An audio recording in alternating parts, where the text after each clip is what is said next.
एक तरफ भारत में लोकसभा चुनाव का आगाज हो चुका है तो दूसरी तरफ मालदीव में भी संसदीय चुनाव का परिणाम सामने आ गया।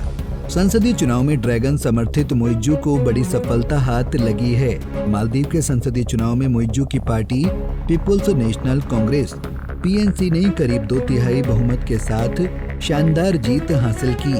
बता दें कि ये चुनाव मालदीव के राष्ट्रपति मोइज्जू के लिए बहुत महत्वपूर्ण माना जा रहा है। मालदीव में हो रहे संसदीय चुनाव पर दुनिया भर के लोगों की निगाहें टिकी हुई थी। ये चुनाव सबसे ज्यादा अहम भारत और चीन के लिए था, क्योंकि मालदीव में प्रभाव बढ़ाने की कोशिश में दोनों ही देश भारत और चीन की नजर रहती है। दरअसल मालदीव के संसदीय चुनाव की कुल 93 सीटों में से मोइज्जू की पार्टी को 66 सीटों पर जीत मिली। इसके अलावा 6 सीटों पर निर्दलीय उम्मीदवारों की भी जीत हुई है। इस चुनाव में मोइज्जू की जीत बड़ी सफलता इसलिए मानी जा रही है क्योंकि संसद में मोइज्जू सरकार के पास बहुमत नहीं था। बहुमत नहीं होने के कारण मोइज्जू को देश के लिए नए कानून बनाने में काफी परेशानियों का सामना करना पड़ता था। बता दें कि संसद में विपक्षी मालदीवियन डेमोक्रेटिक पार्टी (MDP) के पास 44 सांसदों के साथ बहुमत था। ऐसे में मोइज्जू सरकार के लिए ये चुनाव जीतना एक प्रतिष्ठा की भी बात बन गई थी। गौरतलब है कि मालदीव में चुनाव के लिए कुल 2,07,693 लोगों ने मतदान किया।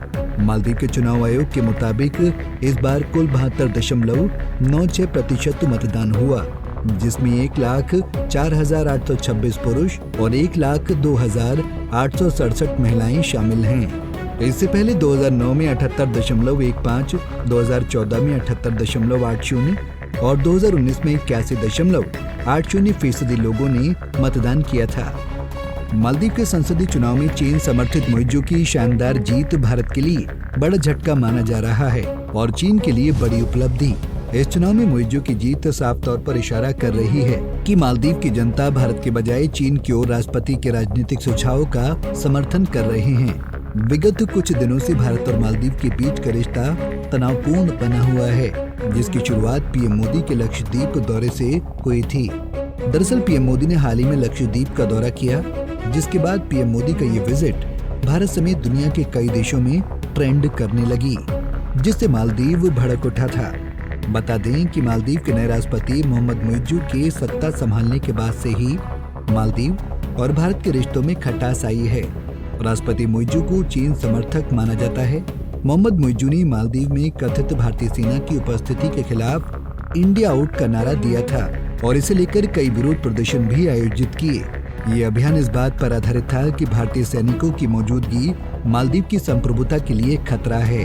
कुछ दिन पहले ही चीन के साथ रक्षा समझौते होने के ठीक बाद मालदीव में मौजूद भारतीय सैनिकों को लेकर राष्ट्रपति मोइज्जू ने जहर उगला था। मोइज्जू ने कहा था कि 10 मई के बाद मालदीव में कोई भी भारतीय सैनिक नहीं रहेगा, फिर चाहे वो सादे कपड़ों में ही क्यों न हो। आखिर में सवाल यही कि चीन क्यों मालदीव को सैन्य सहायता दे रहा है? क्या है ड्रैगन का इसके पीछे की साजिश? मालदीव के संसदीय चुनाव में मोइज्जू की जीत क्या इशारा कर रही है? Bureau report, Punjab Kesari TV. हमसे जुड़े रहने के लिए हमारे YouTube चैनल को सब्सक्राइब करें और नई वीडियो की नोटिफिकेशन के लिए बेल आइकॉन को दबाएं।